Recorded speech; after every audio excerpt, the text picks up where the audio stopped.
thundering through the remote wilderness. One of the toughest trains on the planet races the clock.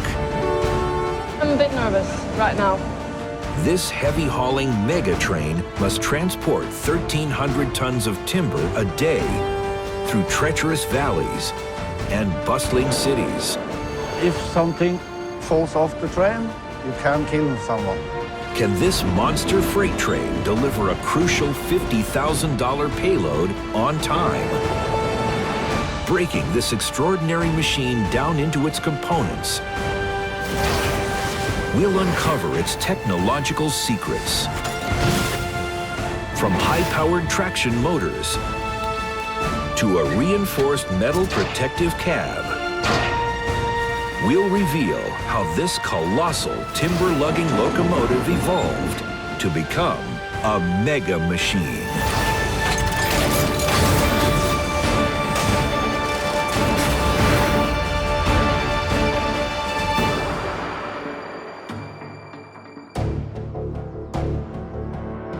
The sprawling forests of central Norway are home to one of the country's most important industries: paper manufacturing.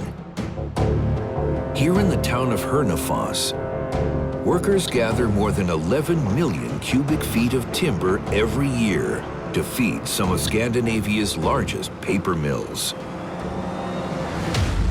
Today, a special consignment of 1,300 tons of timber needs hauling to one of Europe's largest paper-producing factories in the far south of the country. This factory supplies the highest quality magazine paper to publishers all over the world, including some of the largest in the United States. To keep the factory running, they need a continuous supply of timber to arrive on a tight schedule. But lying between the forests and the factory is over 100 miles of treacherous terrain. To haul the timber through this wilderness, workers rely on this super tough cargo train. This titanic train can shift 1,300 tons of lumber in a single trip.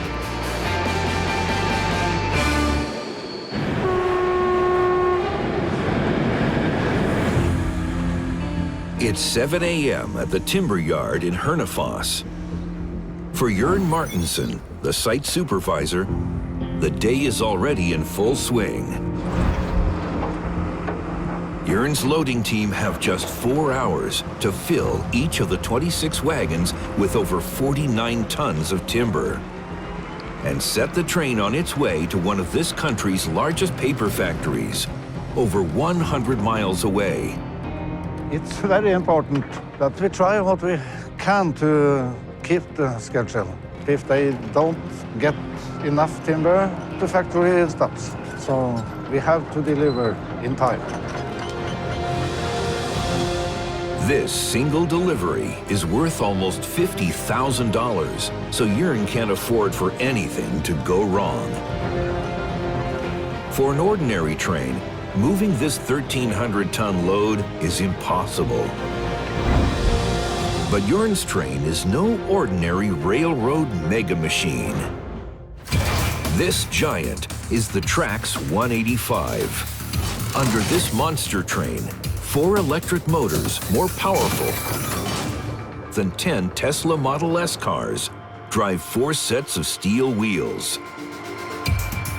A carbon-coated pneumatic arm draws 15,000 volts from an overhead power line, and 26 heavy-duty freight cars, each with 12 telescopic gripper arms, can hold 1,300 tons of timber.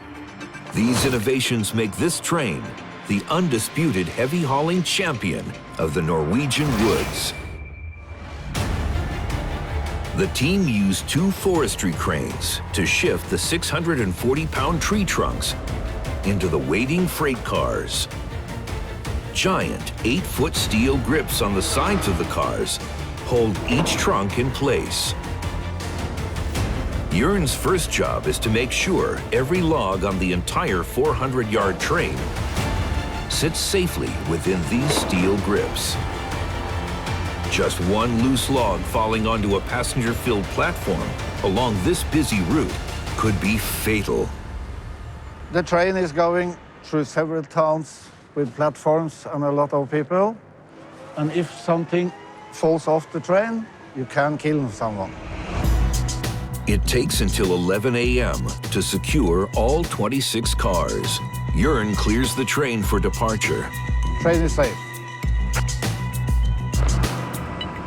Delivering this precious cargo rests on the shoulders of driver Sandra Lahtinen. I'm glad that I'm entrusted this task to drive a train because of the responsibility, and I try my best to be on schedule. Each fully loaded timber car weighs over 63 tons. And Sandra must shift 26 of them at once. The train needs to apply a massive amount of force to stop the payload getting stuck in the timber yard. The path to timber pulling power starts with a highly conductive arm that draws 15,000 volts from an overhead line. Onboard converters adjust this electricity to power 4 induction motors. Their copper coils produce powerful magnetic fields that spin faster than an aircraft propeller. These tug the motor's inner rotor around with them, generating enough force to tow a 747. So this train can pull 26 loaded cars from a standing start to 60 miles per hour. For Sandra, even with her 7,500 horsepower engine, it's not as straightforward as just pulling away. This much power could rip the train apart. So we'll have to start very easy to make sure I have the whole of the train with me. Sandra needs all the engine's 7,500 horsepower thrust to shift a payload this heavy. But if she turns the train's motors to full power immediately, the incredible force is simply too strong for the couplings between the driver's cab and the freight cars, and will snap them in two. If you break the coupling between the carriages, you won't get very far. We have to be gentle with these expensive vehicles. But you kind of have to learn to feel the force. The train has over 100 miles of treacherous landscape to cross in less than 5 hours to arrive at the factory on time. Sandra gradually picks up pace, but she can't ease off until she has enough momentum to run at full speed.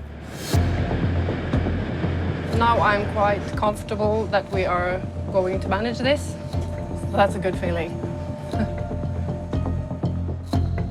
The timber train carves through small villages with a total carriage length stretching longer than the Eiffel Tower is tall. It's a good start, but Sandra can't rest easy. Many hazards lie on the epic journey ahead. The mega train must travel over 100 miles from the middle of Norway to the deep south, across a landscape fraught with dangers that could cause delay. From the timber terminal of Hønefoss, the train must wind its way around fjords and along treacherous river bends. Then it must dodge passenger trains as it navigates the busy capital, Oslo. Finally, the train must scale steep hills before reaching the paper factory in the southern city of Halden. But guiding this massive load out of Hønefoss has its own challenges. The town is built on the banks of the Begna River, and the railway tracks follow its winding bends. Take a corner too fast, and the entire train could derail.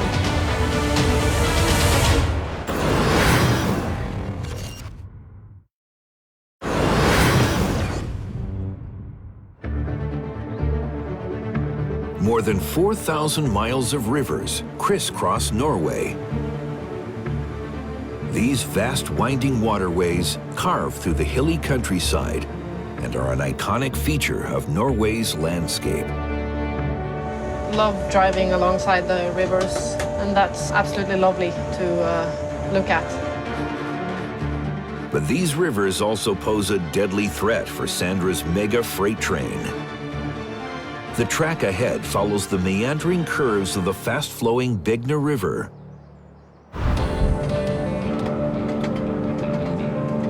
It's a long, snaking route, but if Sandra takes the bends too quickly, the 1,700-ton monster train could run off the tracks. Sometimes I get haunted in my dreams, like nightmares of derailing. This is because Sandra's mega freight train faces a problem that traditional locomotives don't have. Since the early days of steam, traditional passenger trains relied on the simple cone shape of their wheels to navigate bends. As the wheels hit the bend, the outer wheel rides up onto a wider section of the cone, and the inner wheel drops down on a narrower section. This way, the outer wheels travel further than the inner wheels, and the train moves in a curve to follow the bend. For traditional trains, cone-shaped wheels are enough to tackle most bends. But Sandra's 1,744-ton mega freight train is too long and heavy to rely on the shape of its wheels alone.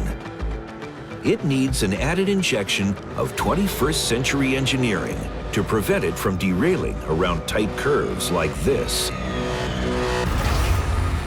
Beneath this 90-ton juggernaut are two flexible steering assemblies that guide this machine along the tracks. 4 steel springs allow each assembly to twist and tightly follow a bend. 2 smaller steel springs at each wheel absorb shocks from bumpy tracks. A hydraulic piston at each wheel soaks up vibrations from the springs. This smart system ensures the train can maintain its speed around a tight bend without derailing. The train navigates safely through the Hønefoss bends and powers south. 100 miles away, in Halden, Anders Hoge Johansen, the paper factory's technical manager, is eagerly awaiting the fresh timber load. We have some of the largest paper consumers in the world as our customers. The factory supplies a staggering 14% of the world's highest quality uncoated magazine paper and produces upwards of 9,000 tons of it every week. It's a lot of paper, it's a lot of rolls. Demand for timber is non-stop, and the factory can't afford anything to delay Sandra's train arriving on time. This factory is totally dependent on supply of fresh wood. Without wood, there's no production here. It's critical for our business that the trains meet our timetables and are ready to unload at the set given time.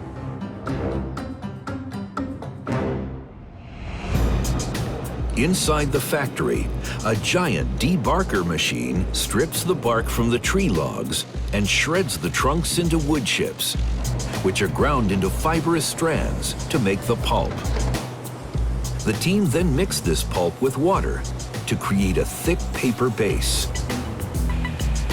Finally, the factory's rollers do the rest. They flatten and compress the pulp over and over again to create the finished product. In many respects, our paper is the best quality paper in the world. We do here at the mill everything we can to make sure that our clients get the right quality paper in the right amount at the right time, every time. But the factory can only operate when they have a constant supply of wood. Back on the tracks, Sandra faces a new challenge that could delay her journey. A section of the track so steep that speed alone isn't enough to get the train over the hill. She'll have to deploy this train's secret weapon. It's a super invention.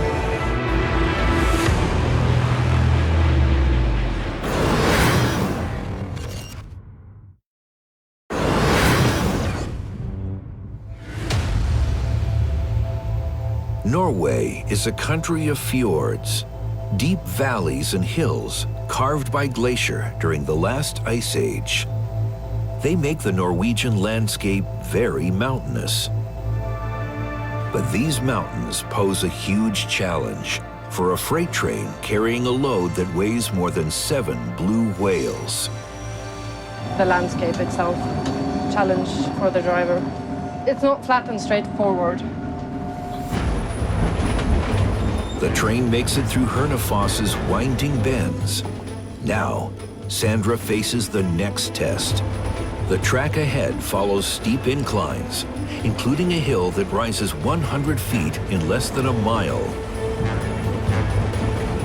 This incline may not sound like much, but for a train's steel wheels, it's a monumental challenge.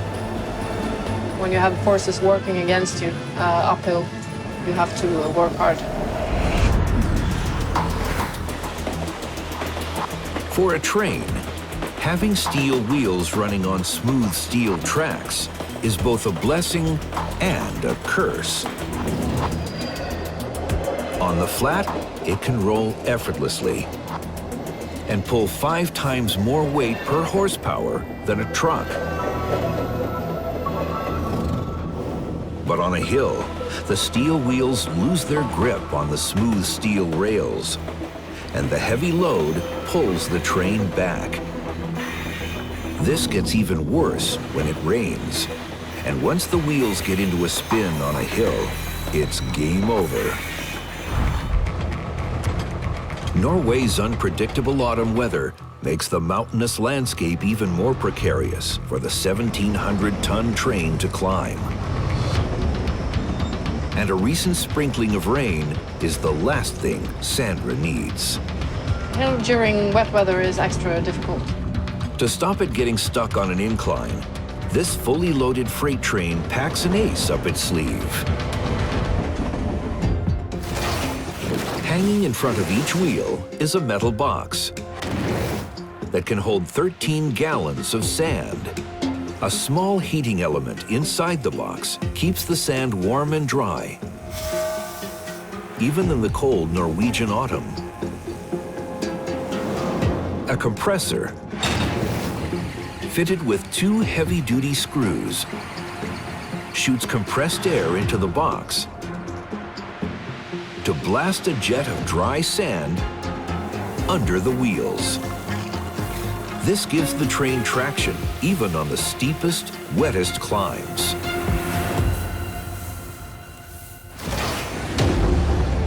Sandra switches on the sandbox and fires a blast of sand in front of the wheels.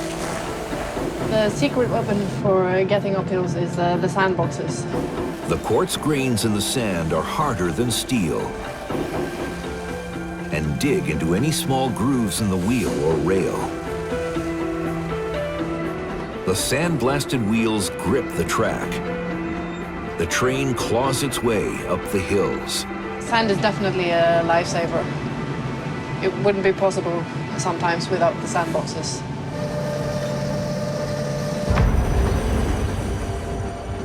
It's vital that the sandboxes work without fail, so the train can navigate Norway's mountainous landscape. But the sandboxes are located next to the wheel underneath the train, which makes them vulnerable to wear and tear. Even losing one sandbox could cause trouble.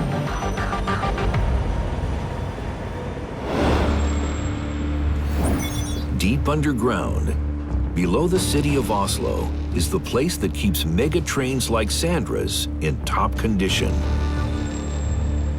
At the Lordalen repair yard, engineers like Philip Simonsen fix up to 1,000 trains each year. Today, Philip undertakes an inspection of an identical train to Sandra's Trax 185 timber locomotive. This machine had an unfortunate collision with a wild moose. There's probably some moose left here. And Philip suspects that the crash damaged one of the sandboxes. This could pose a serious problem for the train on its next journey. In Norway, the traction is very important because we have steep hills and a lot of mountains. If you don't have the sand, you might as well not come up the hill. Philip inspects the underside of the locomotive and identifies the damaged section. This nozzle is supposed to be aiming to the wheel, straight through between the tracks and the wheels, not underneath the loco like it's doing now. So it needs to be replaced. He fits the new sanding components in place. As you can see now, the nozzle is pointing in the right direction. It's pointing towards the wheel, not underneath the loco, as it was before. With a brand new sanding tube, this monster train is ready to tackle Norway's mountainous landscape once more. Back in the driver's cab, Sandra approaches the halfway point of her journey.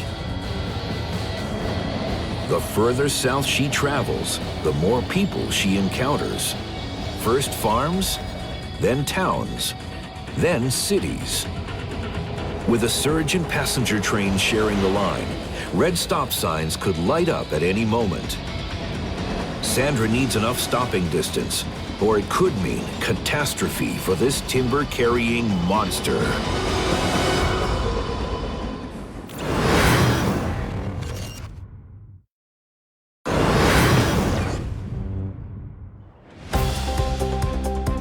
Sandra's 1,700-ton mammoth train powers south through the dense forests toward farmland and rural communities.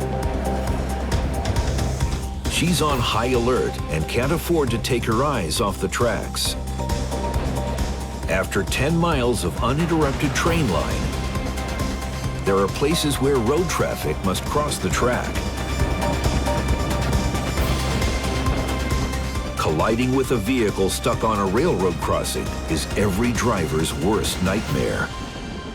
If you hit a tractor with a train, that might hurt, actually.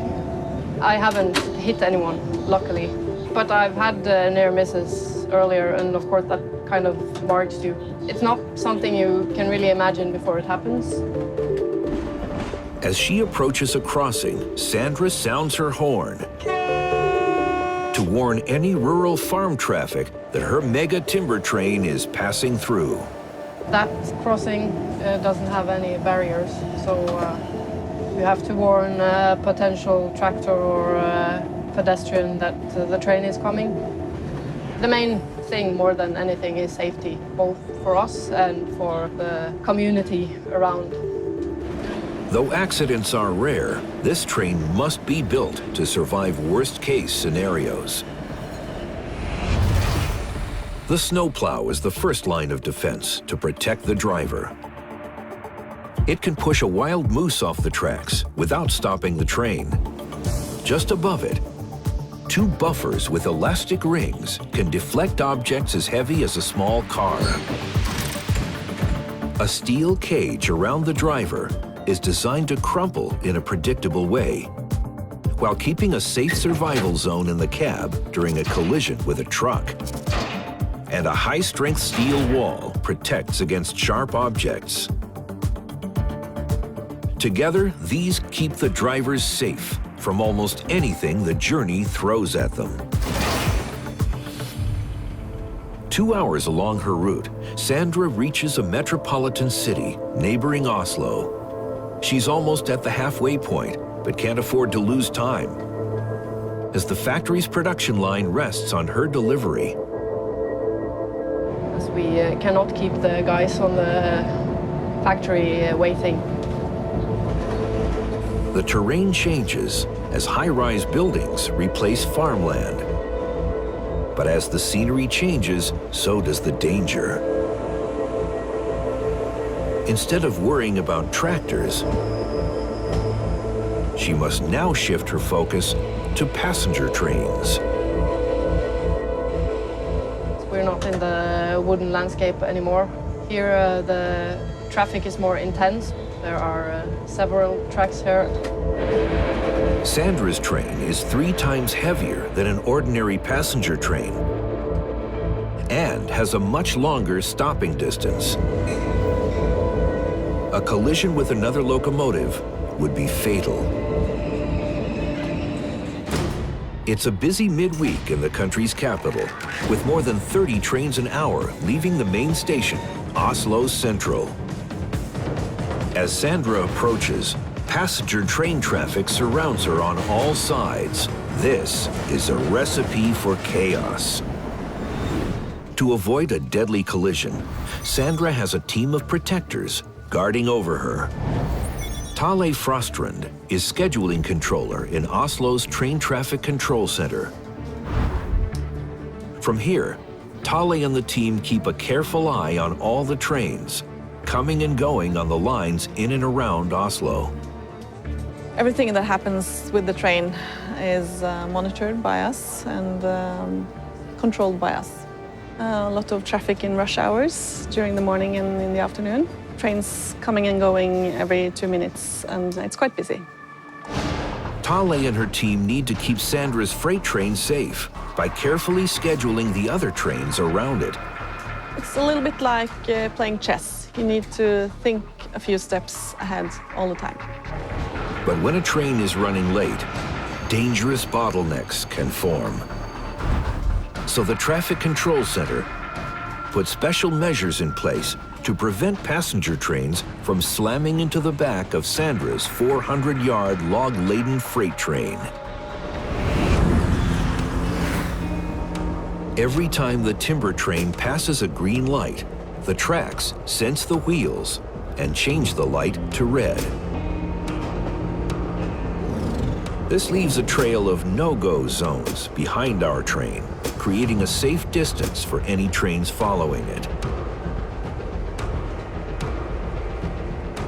If a driver runs the red, a transmitter on the tracks beams a command to the train to automatically apply emergency brakes.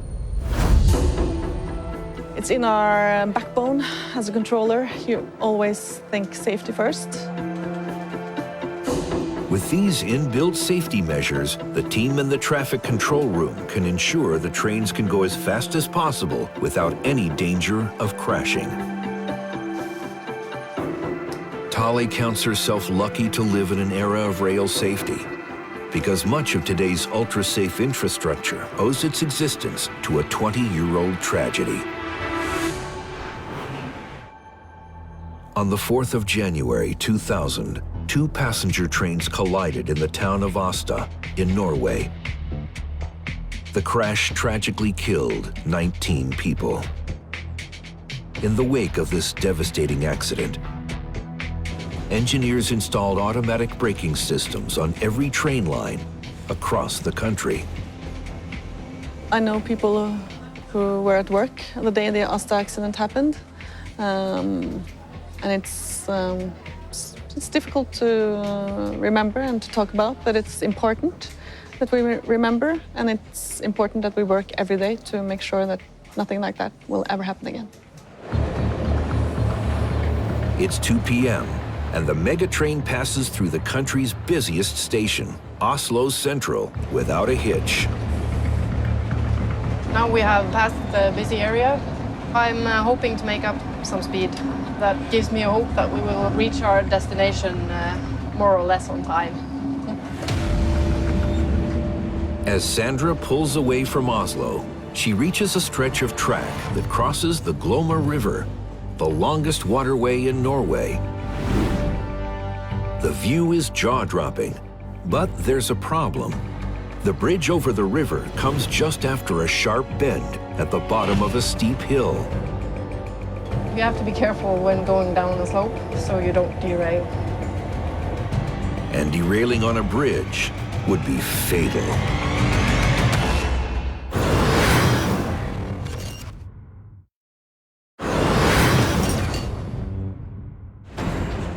The 1,700-ton freight train steams ahead, over halfway through its 100-mile journey.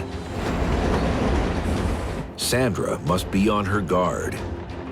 Beyond the rural towns after Oslo, the terrain begins to drop. Main key is actually to have knowledge of the area you're driving in, so that you know what comes up next. I need to anticipate the landscape before it changes. If left unchecked, the fully loaded timber train could build up so much momentum, Sandra could lose control when speeding downhill. The gradients are hard because you'll have to prevent the train from running away from you. Sandra's first line of defense owes its origins to 150 years of engineering evolution.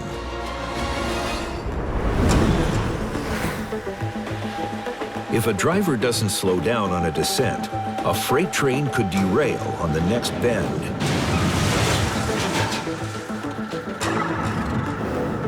In the early days of railway, freight trains had a brakeman on each carriage who would manually apply a brake.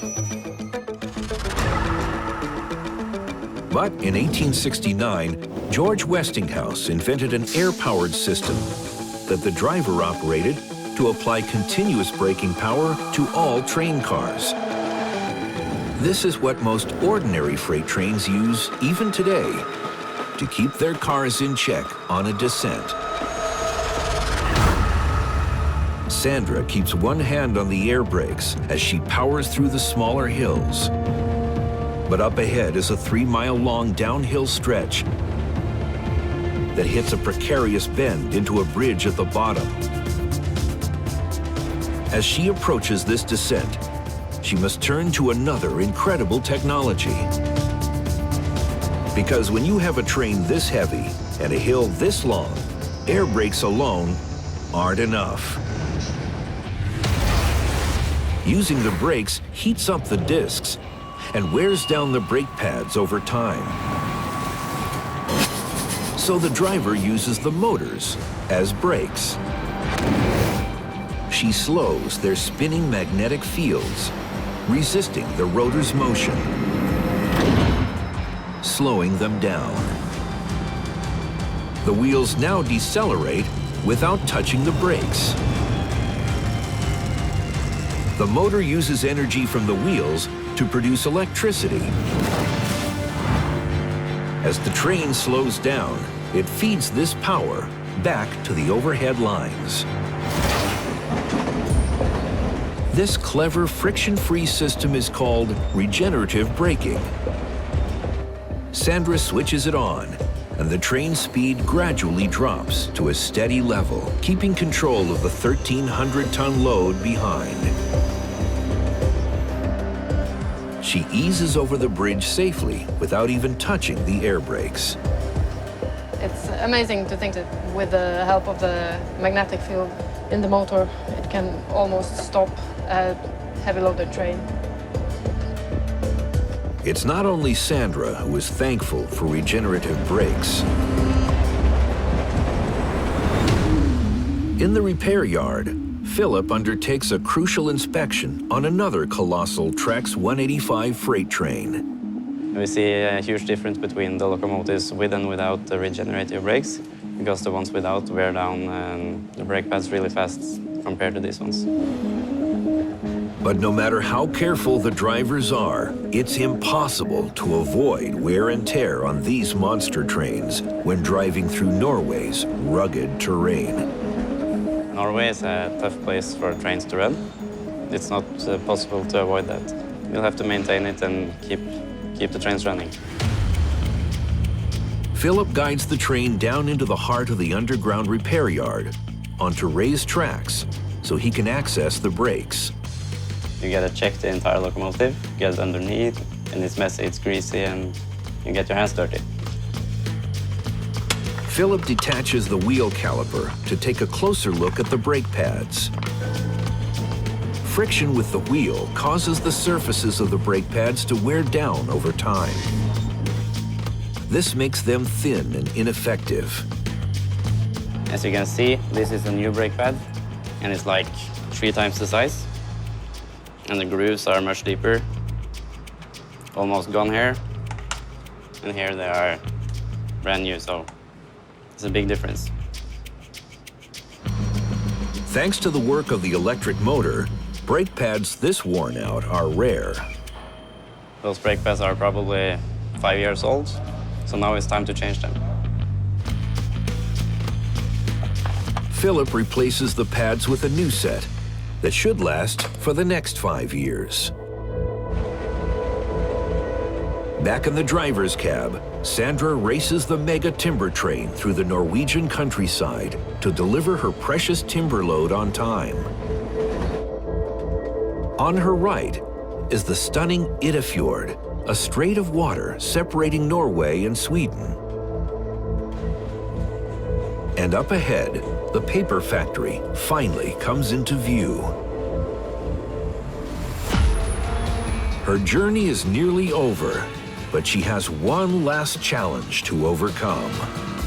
The factory sits at the top of the steepest incline of the whole route, and the only way to make it up the hill is backwards. I just hope we get up.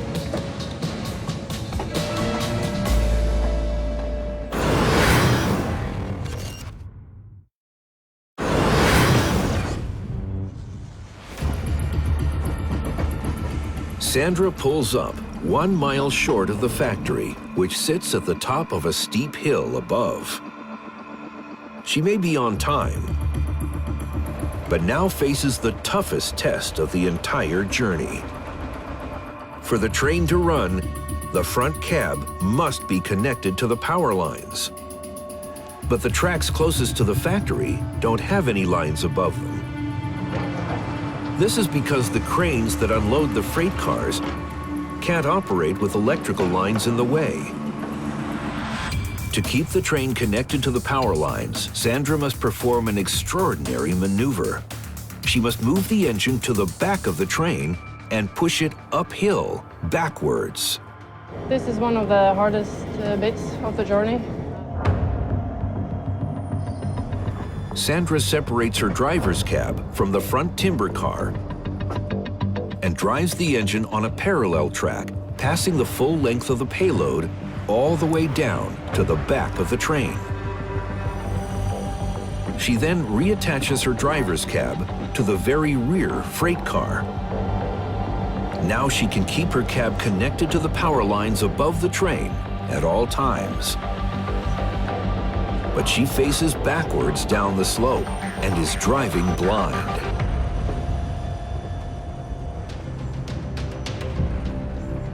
As she edges towards the factory, Sandra's locomotive struggles to push all 26 timber cars up the steep hill.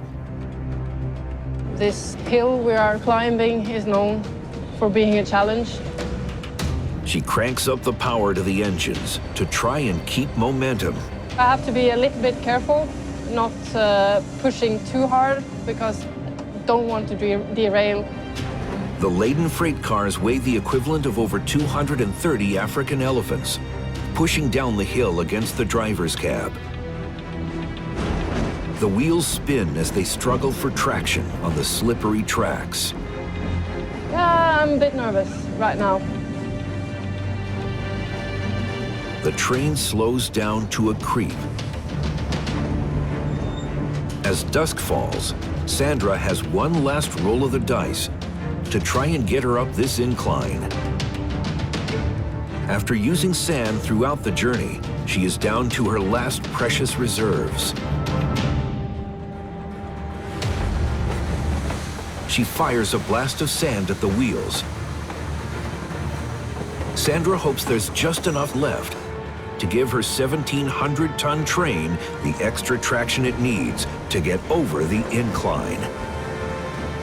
I'm just watching the speed to see if it's accelerating or if it's decreasing. She edges the train closer to the top of the hill, hoping it'll make it up to the factory without getting stuck.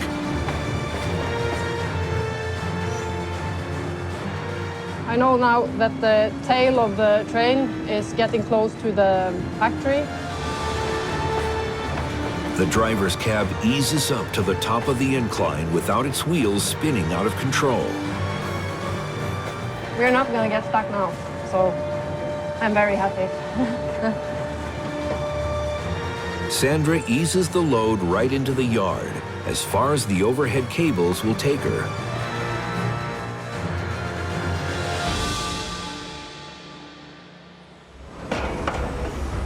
For Sandra, her mission is finished.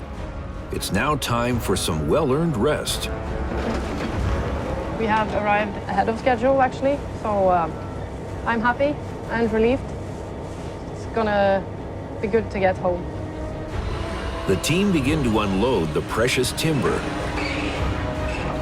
and deposit it into the factory for immediate processing. Ready for the eager magazine publishers around the world to hit the newsstands on schedule. For the Trax 185, it's the same again in 12 hours' time. The mission has been a success, thanks to this machine's 4 1,800 horsepower motors. The high control flexi steering that allows this train to handle even the tightest corners. And the efficient regenerative braking system that maintains momentum without wear and tear on the busiest parts of the track. And the cab's reinforced metallic protective shell that keeps drivers like Sandra safe in the toughest terrain of the Norwegian wilderness.